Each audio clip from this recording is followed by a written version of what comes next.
एक छोटी सी नेकी कैसे जिंदगी बदल सकती है, जानने के लिए ये कहानी जरूर सुने। एक मर्तबा का जिक्र है कि एक नेक दिल ताजिर का एक गुलाम था जो निहायत ईमानदार और मेहनती था। एक दिन ताजिर ने गुलाम को रकम देकर बाजार भेजा ताकि वो कुछ सामान खरीद ले।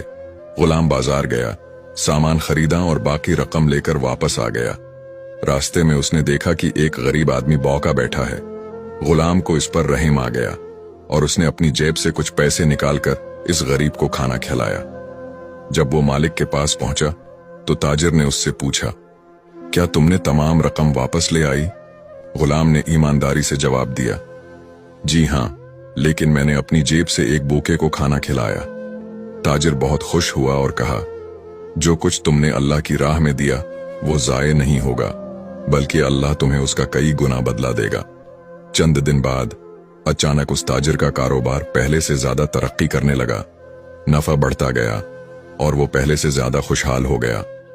वो समझ गया कि ये सब इस गुलाम की नेकी की बरकत से हुआ है। नतीजा, अल्लाह की राह में दिया हुआ कभी जाये नहीं जाता। जो दूसरों की मदद करता है, अल्लाह उसे दुनिया और आखिरत में बेहतरीन बदला अता फरमाता है।